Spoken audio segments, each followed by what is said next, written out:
Bonjour à tous. Je vais commencer aujourd'hui avec vous un nouveau montage. Donc il s'agit d'un avion. Cet avion, je vais vous le laisser deviner. Si je vous dis 7 décembre 1941. Alors c'est pas ma date de naissance, hein, c'est pas ma choix. C'est pas non plus la date de création du titre Club Byzantin. Non, vous l'avez deviné, le 7 décembre 1941, c'est l'attaque donc de Pearl Harbor, l'attaque japonaise contre la base aéronavale de Pearl Harbor. Donc cette bataille, dans cette bataille furent engagés un grand nombre d'appareils, tant par le nombre que par la diversité. Et donc chez les Japonais, notamment, il y eut des bombardiers et donc des chasseurs aussi, qui escortaient les bombardiers. Alors parmi ces bombardiers, en fait à l'époque, les Japonais avaient deux grands types de bombardiers. Le bombardier Val et le bombardier Kate. Donc c'est le second que je vais monter. Donc le Kate, c'est un avion Nakajima, donc le B5N2.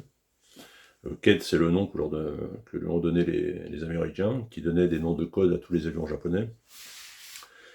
Et donc je vais monter cet avion dans sa version bombardée torpilleur. Voilà, parce qu'au cours de cette attaque surprise sur la base de Pearl Harbor, le but des Japonais, bien sûr, était de détruire et de couler le maximum de navires euh, sur ce qui était donc ancré dans cette base de Pearl Harbor. Donc ce kit, donc ce sera un kit au 72e, un kit de la marque Airfix, donc à nouveau un kit Airfix, bon c'est un petit peu le hasard, hein. Il se trouve que en ce moment, en groupe build, nous montons avec les copains le B25 Airfix. Et dans une autre vidéo que j'ai déjà commencé avec vous, donc je monte aussi le Harrier, le chasseur britannique des Malouines, voilà, qui est également un kit Airfix. Donc voilà, donc c'est juste un hasard, mais bon, c'est vrai que les maquettes Airfix, moi je trouve sont très agréables à monter. C'est pas ce qui se fait de plus, je veux dire, de plus précis, c'est pas le top du top, quoi, niveau maquette, mais je trouve que c'est un très très bon niveau et ce sont des maquettes qui sont vraiment très agréables voilà, à travailler et à monter. Bien, donc comme à chaque fois, donc au début d'une nouvelle série, on va déjà faire une ouverture de boîte, regarder un petit peu plus précisément cette maquette, quels accessoires je vais utiliser pour monter cette maquette, et enfin je vous parlerai un peu plus tard aussi de la documentation. Voilà, donc ça va être une série assez longue. Alors je ne ferai pas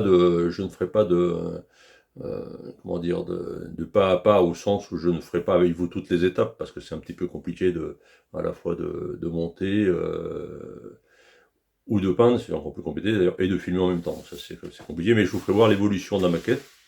Et puis j'essaierai surtout, à mesure de ces vidéos, de vous expliquer mes petits tours de main, les petites astuces, c'est toujours intéressant, les techniques, voilà, c'est toujours intéressant de pouvoir échanger sur tout ça avec d'autres maquettistes. Alors je parle d'échanges parce que bon, cette chaîne donc a vocation aussi à susciter des échanges. Alors soit directement sur notre compte Facebook, hein, nous avons un compte Facebook sur lequel donc vous pouvez poser des questions, ou alors directement sous cette vidéo, hein, vous pouvez aussi poser des questions, poster des commentaires, échanger tout simplement. Voilà, donc ce que je vous demande, c'est de votre côté, c'est si cette vidéo vous plaît, si les vidéos vous plaisent, n'hésitez pas à mettre des pouces bleus. Abonnez-vous à la chaîne du Kit Club, hein, c'est important, comme ça vous serez systématiquement averti lorsqu'il y aura de nouvelles vidéos. C'est important aussi pour le référencement de notre chaîne, bien entendu. Voilà, et puis partagez ces vidéos avec les copains sur les réseaux sociaux, voilà, de manière à pouvoir échanger largement. Voilà, donc nous allons attaquer donc directement maintenant donc l'ouverture de la boîte et l'étude de ce kit Airfix au 72e du B5N2 Kate. Merci, à tout de suite. Avant de commencer à regarder la boîte du kit Airfix, je vais commencer par vous présenter la documentation que je me suis procurée. Alors pas spécialement pour cet appareil-là, mais en fait parce que je suis très intéressé par tout ce qui est aviation japonaise. D'ailleurs, je pense que dans une vidéo, je vous montrerai les quelques maquettes que j'ai réalisées sur le sujet. Donc je me suis procuré donc ce bouquin, en fait, qui se présente en 2 tomes. Le tome 1, donc qui va donc de la période, début des années 30 jusqu'à, en gros, Pearl Harbor, et le tome 2, vous voyez ici donc, qui va donc, qui couvre toute la période de la guerre, entre les Japonais et les Américains, c'est-à-dire de 41 à 45. Voilà. Donc c'est plutôt sur ce tome 2 que j'ai trouvé donc des informations sur le B5N2. Alors on peut bon, feuilleter rapidement, découvrir rapidement donc, ce qui est dans ce bouquin. Alors ce sont des bouquins qui sont écrits en français, donc c'est très intéressant, parce que la bibliographie en langue française est quand même assez rare. Donc c'est vraiment un super bouquin, des superbes volumes, hein, euh, avec une très belle iconographie, des récits absolument passionnants. Il y a vraiment une enquête voilà, historique qui a été faite, et voilà, on voit même donc pour certaines attaques euh, les impacts des bombes japonaises sur les avions américains, ou c'est plutôt l'inverse là dans ce cas-là d'ailleurs. Voilà, donc des plans de bataille, et puis surtout bah, voilà, des photos très intéressantes, hein, au niveau de l'aviation japonaise. Oui, ici un zéro là sur le pont d'envol. Voilà, donc il y a énormément hein, de renseignements, de photos aussi. Bon, il y a pas mal de profils aussi, vous voyez, comme celui-ci, il y a des profils couleurs, donc qui sont vraiment très intéressants. Donc c'est vraiment des beaux bouquins qu'on peut se procurer bah, déjà simplement lorsqu'on s'intéresse aux livres, hein, et à l'histoire. Hein. C'est vraiment des très beaux livres, hein, qu'on peut voilà, mettre dans sa bibliothèque, très beaux ouvrages. Et vraiment, c'est une mine de renseignements pour les maquettistes, une mine de renseignements incroyable. Hein, donc, les recherches historiques sont très poussées. Donc, on voit ici, par exemple, ouais, des profils de zéro, voilà, des tas et des tas, des centaines de photos. Donc là, il y a de quoi inspirer, bah, voilà, inspirer des scénettes, par exemple. Hein, on voit ici un autre appareil, la porteur d'une torpille. Là, c'est un B6N2 Tezan. Voilà, donc c'était juste pour vous faire voir un petit peu voilà, la documentation qui m'a servi, et qui me sert d'ailleurs systématiquement pour faire tout ce qui est avion de la marine impériale japonaise. Voilà. Donc ce sont des livres, bien sûr, que je vous recommande. Bon, ils sont pas... Ça a un coût, bien sûr, c'est comme tout. Hein. Bon, il faut compter à peu près 50 euros le volume. Mais là, vous avez vraiment une documentation voilà, exceptionnelle sur le sujet, quoi. Alors à partir de ça, je vais vous faire voir donc les quelques extraits que j'ai faits bah, concernant la maquette qu'on va réaliser ensemble. Donc la maquette du B5N2 Kate.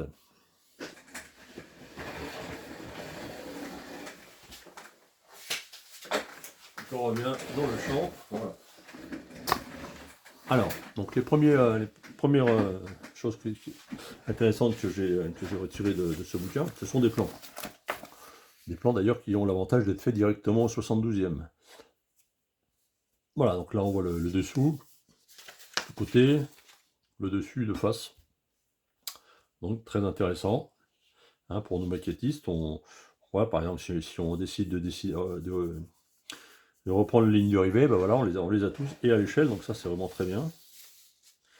Ce qui est toujours intéressant aussi d'avoir lorsqu'on fait une maquette, c'est un éclaté de l'avion, vous voyez, hein, comme si l'avion était transparent, et après on peut voir toutes les parties de l'avion, y compris toutes les parties intérieures. Donc c'est une bonne documentation, et puis bon, accessoirement, ça nous permet un petit peu de connaître le nom et le rôle de chaque, hein, de chaque élément de l'avion. Et enfin, donc, dernière chose que j'ai faite, et donc la chose importante pour nous, voilà, je vais le cadrer. Donc en fait, voici le profil que j'ai retenu pour le montage de cette maquette de Kate. Donc, comme je vous avais annoncé donc, dans le préambule, donc, il s'agit d'un bombardier torpilleur japonais. Alors, il pouvait également emporter des bombes. Hein. Donc là, on le voit donc avec une torpille. Donc ce bombardier, en fait, prit part à la première vague d'assaut contre Pearl Harbor. Donc vous avez ici même la composition de l'équipage. Alors, les capitaines de corvette, Shigeharu Muruta, comme pilote. Le premier maître, Yoshi Oshino, comme observateur. Pilote ici, observateur là. Et le second maître, Kiyoshi Hirayama, comme radio, ici. Voilà. Donc au passage, donc voilà, on apprend que cet appareil comprenait un équipage de, voilà, de 3 personnes. Voilà. Alors donc maintenant, on va regarder un petit peu cette maquette Airfix, un peu plus dans le détail. Alors voici la boîte. Alors on va faire peut-être un petit agrandissement, le temps de voir la boîte. Voilà. Donc c'est une boîte Airfix. Donc Airfix, voilà, très, très classique, très repérable, hein, toujours le même boîtage. Donc la couleur rouge. Une petite présentation générale des appareils en combat. Sur le côté, voilà, les différentes options qui sont proposées dans la boîte. Vous voyez déjà d'entrée, on voit que dans le kit Airfix, il nous est proposé la version L repliée. Bon, c'est intéressant. Et de l'autre côté, bah voilà, on voit les différentes versions décoration qui sont proposées. Donc là, je ne sais pas si vous vous rappelez donc là, hein, le profil que je vous ai fait voir tout à l'heure. Hein, je vous le remets. Vous voyez, on voit que c'est le AI 311. Et cette déco-là, en fait, eh bien, bingo, on la retrouve dans la boîte. Donc c'est parfait, donc j'aurais pas besoin de faire appel à d'autres planches que celles de la boîte pour pouvoir représenter cet appareil. Bon, donc c'est celui AI, ah non, autant pour moi, non, c'est pas AI 311, c'est EI 311, vous voyez, donc comme quoi on doit regarder à deux fois, donc c'est pas exactement l'appareil que je dois représenter, donc voilà, il faudra certainement trouver une planche ailleurs ou faire les décorations soi-même. Donc on va regarder, on va ouvrir cette boîte. Donc cette boîte s'ouvre par le haut, donc ça c'est bien, ce qui n'est pas le cas toujours sur les boîtes Airfix. Alors on trouve dedans bien sûr la notice, la fameuse notice, hein. La fameuse notice très caractéristique d'Airfix aussi, hein. Papier recyclé, bon, pas une notice très dans les standards actuels, mais bon, c'est pas grave du tout. Hein, ce qu'on demande à une notice, c'est avant tout d'être clair. Voilà. On fait pas, en général, les maquettistes ne font pas collection des notices. Et là, bah, voilà, on va retrouver donc les différentes étapes. Donc là, pour une fois, vous voyez, on commence pas par on commence pas par le cockpit, mais on commence par les ailes.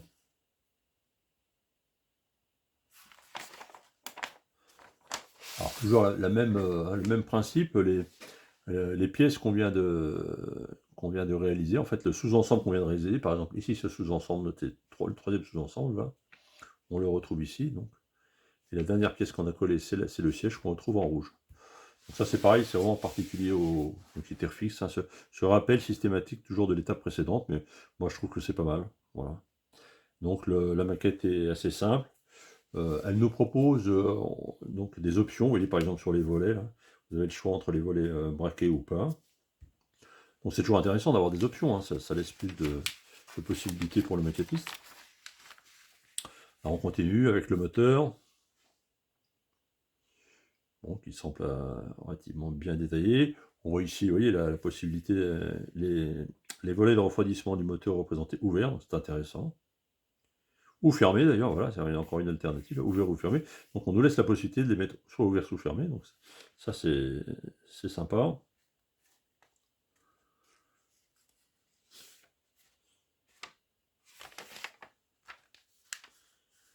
Donc là c'est pareil, il y a plusieurs possibilités. Donc les principales possibilités pour le moment, bah, ce sont soit des bombes, alors il y a différents modèles de bombes, vous voyez, ou alors au lieu des bombes, bah, on va mettre une torpille. Donc moi c'est ce que je vais faire, hein. Donc je vais l'équiper d'une torpille, je trouve que c'est beaucoup plus c'est impressionnant. Alors on trouve ici notre équipage, là, nos fameux équipages, donc alors, les fameux pilotes Airfix qu'on retrouve dans chaque kit là. Voilà donc là les 3 pilotes constituant l'équipage. L'armement à l'arrière, donc pour le radio, il y avait aussi donc le radio servait une mitrailleuse d'autodéfense. Et puis ensuite, bah voilà, on met la VAR, donc VAR qui est possiblement ouverte ouverte ou fermée. Donc ça c'est intéressant. Apparemment même les verres fermés, il y en a 2 modèles, alors je sais pas pourquoi, on regardera ça après. Donc là on retrouve effectivement là, les 2 possibilités, donc les ailes soit déployées, soit repliées. Donc ça c'est vraiment sympa parce que c'est des configurations qu'on voyait quand même assez souvent hein, sur les porte-avions. Donc pourquoi les ailes étaient repliées comme ça? Bah, c'est simplement pour gagner de la place, hein. On va voir que cet avion a une envergure très importante. Bon, bah, pour les ranger dans les ponts sous le pont du porte-avions, bah, il fallait replier les ailes. Voilà. Et également, il fallait les replier pour les monter sur l'ascenseur. Donc ça, c'est vraiment sympa. On voit même que vous voyez, c'est déjà prévu, hein, on voit déjà les longerons, donc ça semble quand même assez sympathique. Et ensuite, bah, on arrive donc aux différentes aux décorations. Voilà. Alors je m'étais un petit peu emballé sur celle-ci là, parce que je pensais que c'était celle que j'avais retenue, que j'avais vue sur les bouquins que j'ai présentés, puis en fait non, c'est pas tout à fait la même. Donc ben voilà, il faudra faire autrement, mais c'est pas grave, on va trouver une solution, hein, y a pas de...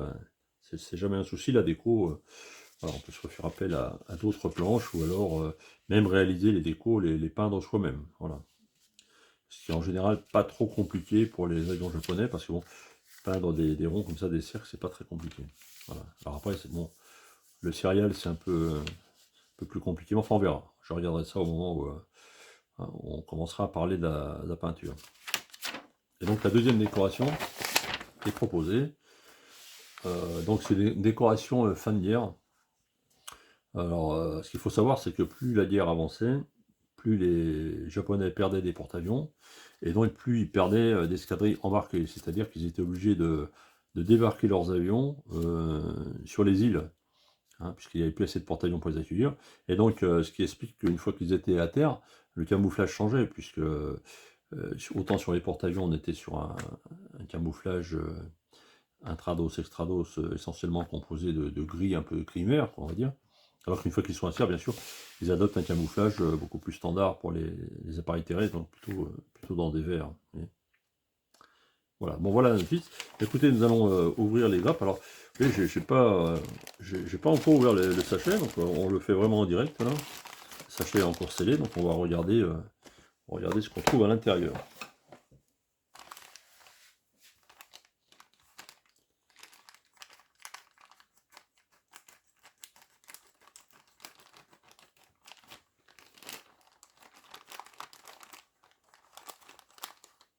C'est toujours un moment très, très apprécié en général par les maquettistes, hein, quand on ouvre comme ça une nouvelle maquette, c'est un grand moment de bonheur parce que voilà, on a à peine ouvert le sachet qu'on imagine l'avion déjà réalisé. Alors voyons voir un petit peu ce qu'il y a dedans. Alors plusieurs grappes déjà, donc ça il y a une grappe à part, on va voir les grappes de verrière qu'on verra un peu après. On va commencer par voir les grappes grises. Alors je vais peut-être augmenter un petit peu le. Voilà. On va les voir une par une. Alors donc ce sont les nouveaux moules Airfix, hein. Donc normalement on n'est pas déçu avec ce genre de moule. On va les voir d'un peu plus près. On va voir cette grappe par exemple.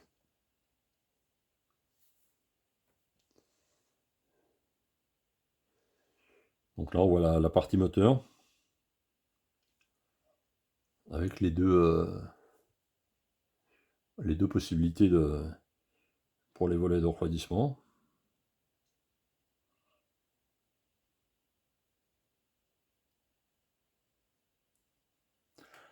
Donc bah écoutez, voilà, ça commence vraiment très très bien, très bonne première impression. Les pièces sont bien moulées. On voit pas pas tellement de flash.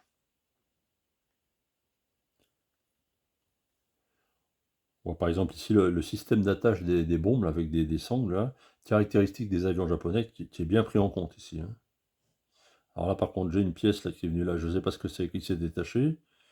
Donc ça par contre on va la mettre de côté. Vous voyez l'importance d'avoir une mise en sachet, hein, parce que sinon ce genre de pièce on risque de la perdre.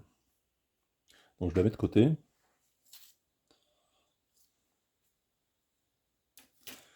voir les autres grappes. Alors ça c'est la grappe où on va voir la torpille, là. Donc, plus les bombes.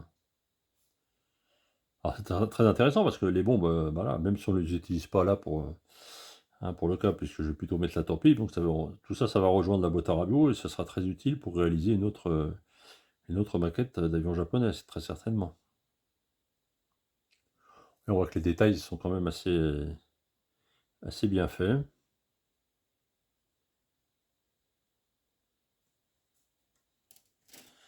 Alors, on va voir maintenant donc l'avion. Alors oui, hein, je vous parlais de l'envergure de l'avion, vous voyez. C'est pas une petite affaire, quoi, hein. Donc si on mesure ça, ça doit faire... voilà. Ouais, ça fait plus de 20 cm quoi, d'envergure. Donc imaginez au 72e, ce que ça représente dans la réalité. Donc c'est quand même une grosse envergure, hein. Et voilà, là, quand on voit le dessous, là, on voit que la- le fabricant a même mis la délimitation, vous voyez ici, là où faudra mettre le trait de scie, où il faudra scier pour faire les ailes repliées. Donc c'est bien pensé. On voit également quelque chose d'intéressant, hein, qu'on ne voit pas toujours, enfin sur toutes les maquettes. Donc on voit que en fait, le poste de pilotage, là, ici, qui est très grand, hein, puisqu'il y a trois membres d'équipage, est solidaire des ailes. Vous voyez, c'est une seule pièce. Intéressant. Je pense que c'est une bonne idée aussi d'avoir fait ça comme ça. On voit aussi les parties mobiles entoilées, donc on voit bien vous voyez, l'entoilage est bien rendu, hein, il n'y a pas de problème, hein, c'est très très bien rendu, avec donc des possibilités de présenter les parties soit abaissées, soit pas abaissées. Et enfin donc la dernière grande grappe.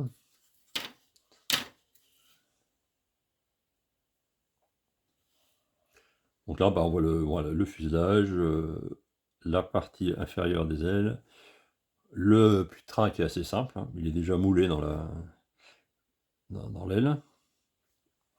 Et on voit donc l'appareil, le fuselage. Vous voyez, hein, si on compare la longueur du fuselage à la longueur de l'aile, c'est pratiquement du simple au double, hein. Donc l'envergure est double de la longueur de l'avion.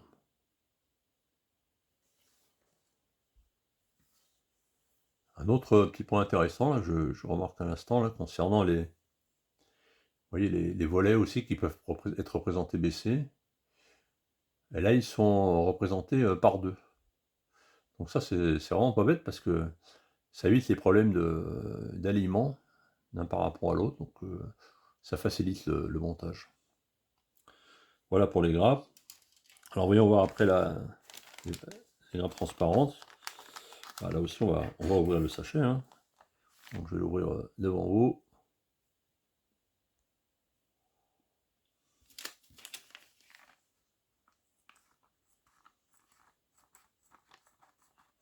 Et puis toujours, hein, on retrouve toujours le même plastique gris Airfix, là, vraiment très très agréable au toucher, très agréable à travailler. Ça, c'est vraiment un point fort de la marque, hein. C'est vraiment une marque qui est quand même, comment dire, très caractéristique, hein,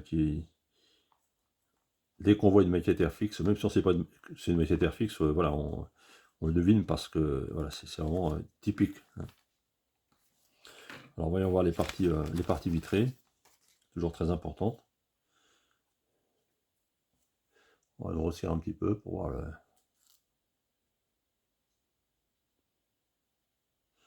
Voilà, au premier coup d'œil, il n'y a pas de, voilà, il n'y a pas de, il y a pas de rayures. Les parties sont bien transparentes. On les fait de loupe et après il faut voir avec quelque chose dessous, mais bon, on peut voir, ouais, en mettant quelque chose dessus, on voit s'il y a un effet loupe ou pas.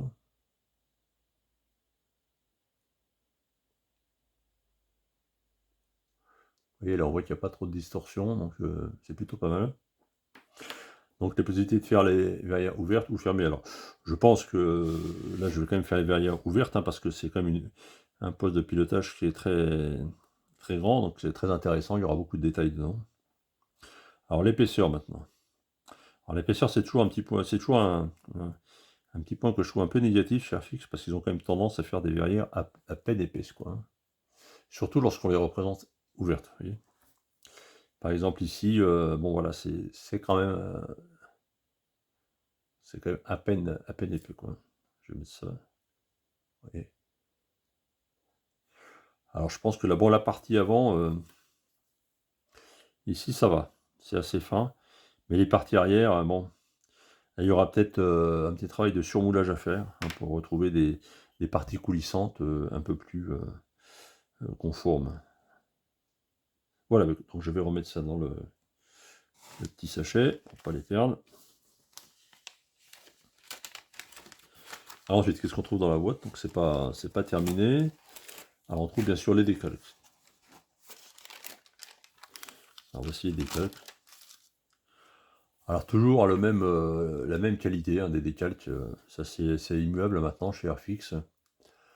Donc ce sont des décalques faits par Cartographe. Donc Cartographe, c'est bien simple, c'est la meilleure marque de décalque au monde.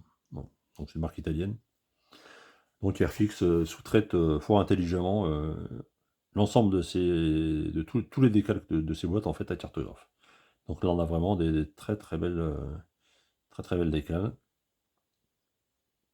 Impeccable quoi, voilà, sans film transparent visible, la qualité des couleurs est parfaite, donc c'est vraiment très très bien. On voit d'ailleurs, vous voyez, que le rouge, là, le rouge japonais, en fait, c'est pas vraiment du rouge, hein, il y a plusieurs.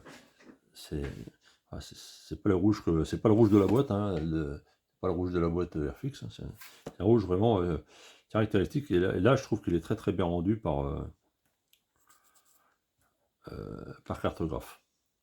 Alors bien sûr, après, bon, le tableau de bord, tout ça, c'est des pièces qui peuvent être changées, hein, on n'est pas forcé d'utiliser les décalques. Par contre, pour quelqu'un qui envisagerait de faire un cockpit fermé, par exemple, je pense que les décalques seraient tout à fait satisfaisants. Donc voilà pour la boîte. Donc pour nous résumer, donc belle maquette. Du beau Airfix, quoi, voilà, comme hein, tous les kits qui sortent ces dernières années. Donc avec Airfix, on est sûr d'avoir quelque chose voilà, de qualité. Bon, je vais pas trop m'embêter là à refermer parce que c'est toujours plus difficile à remettre dans le sachet qui est enlevé. Voilà. Alors, je vais remettre tout ça dans la boîte pour faire un petit peu de place sur l'établi. Et maintenant, nous allons regarder un petit peu les accessoires que j'ai achetés. Donc ces accessoires, bien sûr, sont dans le commerce, mais hors de la boîte. Hein, j'ai acheté pour améliorer donc le montage. Alors le premier accessoire, là c'est vraiment indispensable, hein, parce que ce sont les masques pour les verrières. Alors on a vu hein, les verrières, vous voyez, je les reprends là, ils sont très grands, il y a beaucoup de panneaux, etc. Bien sûr, on peut toujours envisager un masquage avec du scotch Tamiya, panneau par panneau. Ceci étant, faut pas trop s'embêter pour ce genre de choses hein, qui coûtent 1 ou 2 euros de se le procurer. Hein. D'autant, vous voyez, que ces masques-là qui sont faits par Edouard, hein, voilà, sont spécifiques pour le kit Airfix. Donc en fait, c'est du papier Tamiya en fait, hein, qui est découpé au laser. Ben, il suffit de prendre ensuite les masques un par un, puis de les mettre aux endroits définis sur la notice. Donc ça, c'est vraiment, je dirais pas indispensable, mais franchement, ça vaut le coup, quoi. Pas le coup, ça vaut surtout pas le coup de s'en passer. Ensuite, on va regarder un petit peu les autres accessoires. Alors on va commencer, tiens, pas par un accessoire, mais par les pilotes. Parce que bien sûr, cet avion, je fais comme d'habitude le représenter sur une scénette. Voilà. Donc ça, on en reparlera peut-être un peu plus tard. Et donc, puisqu'on le représente sur la scénette, voilà, avant qu'il décolle, donc dans les phases de préparation du vol, il faut bien sûr, il va falloir mettre des pilotes. Et donc là, j'ai acheté un set de pilotes de bombardiers japonais, oui, donc trois pilotes. Là. Voilà. De la marque CMK, qui vont me servir d'équipage pour cet avion. Voilà, donc ça c'est la première chose.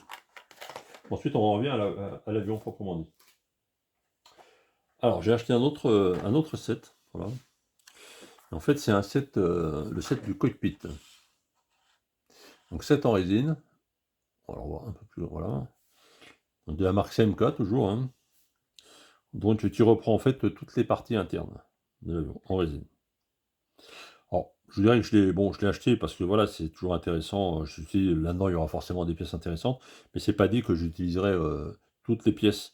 Hein, parce que comme on a pu le voir tout à l'heure, bon, rapidement, hein, mais on a vu que le cockpit était quand même assez bien représenté.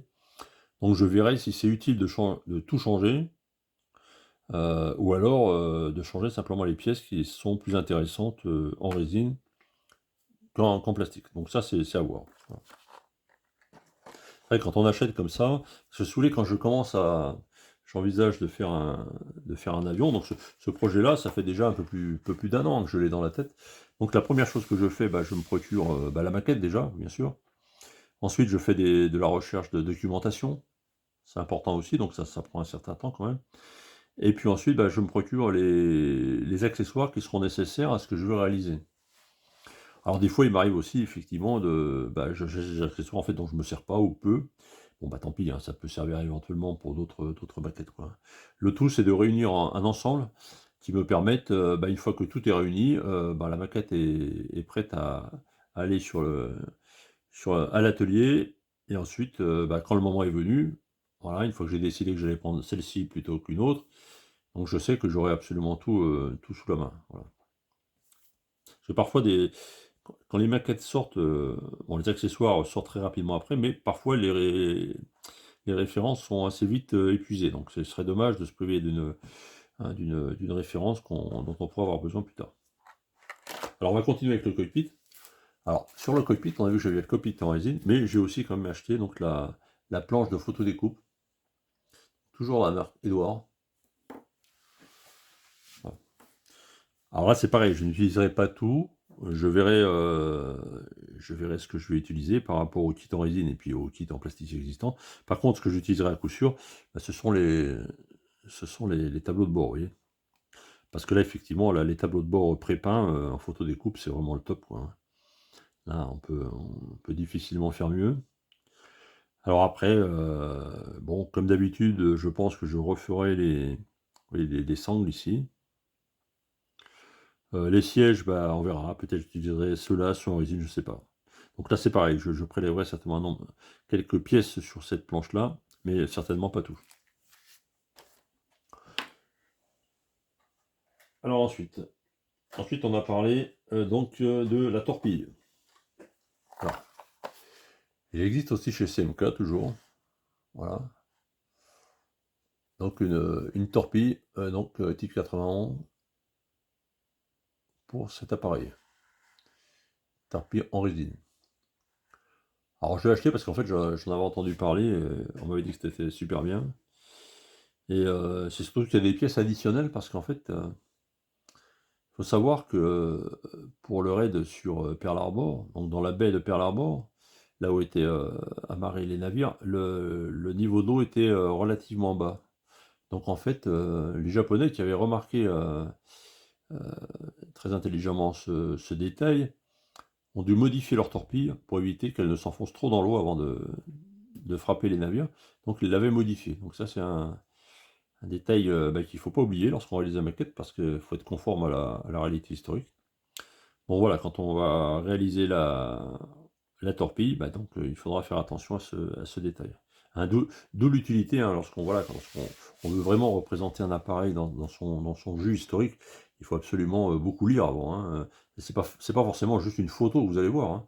Il faut vraiment lire les articles. Et puis, par exemple, cette modification-là, je l'ai découvert en lisant donc un des chapitres un des chapitres de bouquin.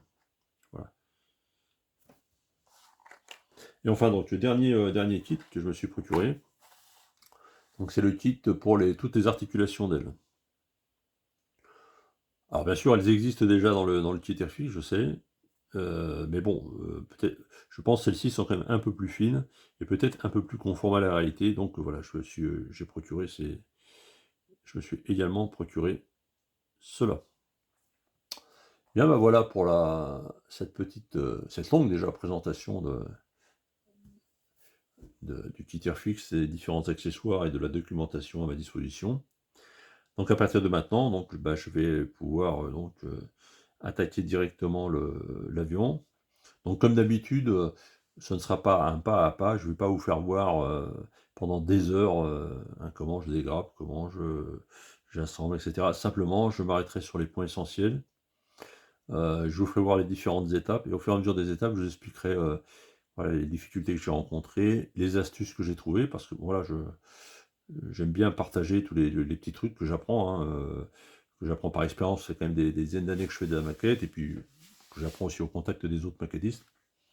Donc j'aime bien partager, je trouve que c'est sympa. Et donc je vous expliquerai un petit peu toutes ces petites choses-là. Sachant que bah, de votre côté, soit sur les vidéos, en bas des vidéos, on pouvait afficher des commentaires, poser des questions. J'y répondrai bien sûr avec attention. Vous pouvez également donc, nous poser des questions sur le site Facebook du club. Voilà. Et donc, dans tous les cas, donc, j'essaierai de répondre à vos questions. Et bien sûr, de tenir compte de vos remarques, puisque, bon, bien évidemment, on peut toujours oublier quelque chose, faire une erreur. Donc, c'est toujours sympa quand il y a un copain qui dit, bah oui, voilà, là, Jean-Paul, attention, là, je crois que tu as fait une erreur, donc on vérifie si c'est bien ça. Moi, je corrige, il n'y a pas de problème. Voilà.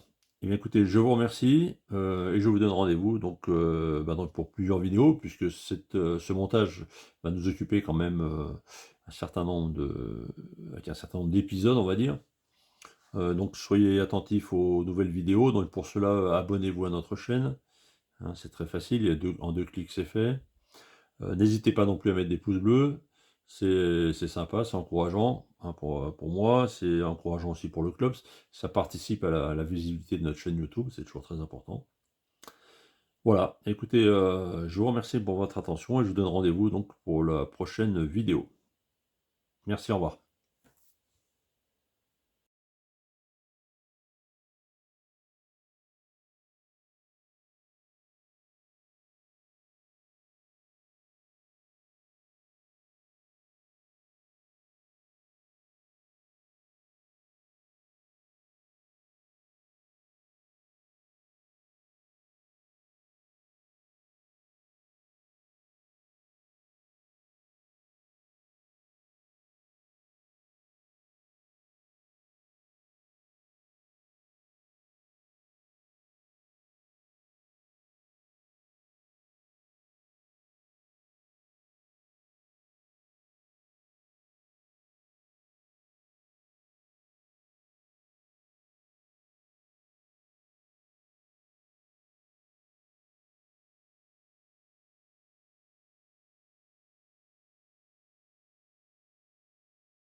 Bien, bonjour à tous.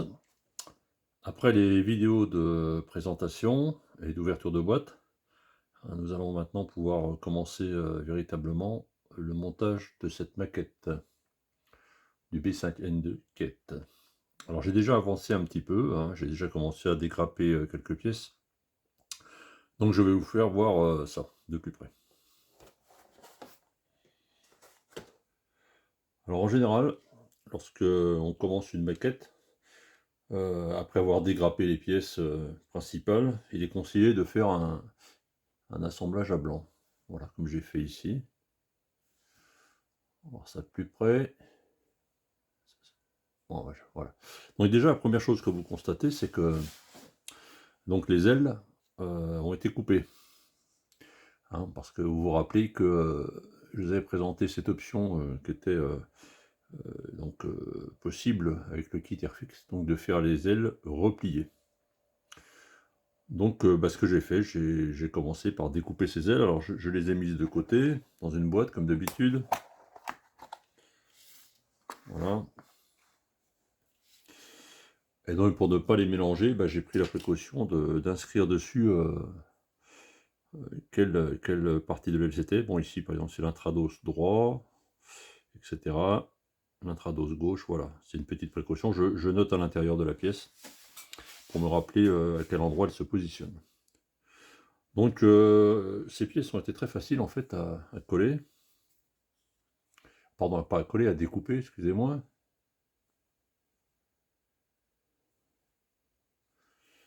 Parce que le trait de sciage ici avait été déjà amorcé sur le kit Airfix. C'est-à-dire que le fabricant avait pris la précaution de marquer la ligne de sciage ici, de manière à ce qu'on puisse couper bien droit. Donc ça c'est un point très positif. Voilà, donc ça facilite le découpage des ailes. Donc les ailes, les bouts d'ailes sont mis de côté pour le moment. On verra ça plus tard. Et j'ai donc voilà, fait un assemblage à sec. Alors j'ai quoi? J'ai assemblé les ailes, voilà, et les demi-fuselages. Alors c'est toujours intéressant de faire ça parce que ça permet de voir déjà quelles sont les difficultés qu'il peut y avoir au niveau des assemblages. Et là visiblement il n'y a pas vraiment de difficulté, hein. Tout s'assemble correctement. Vraiment pas de problème particulier. Donc là les trous qu'on voit en fait donc ce sont des trous de vision, hein, pour le navigateur. Donc là, alors, ici il y aura des petits hublots. Voilà. Sur le côté c'est pareil, là donc il y a des petits hublots qui permettent au navigateur de voir sur le côté.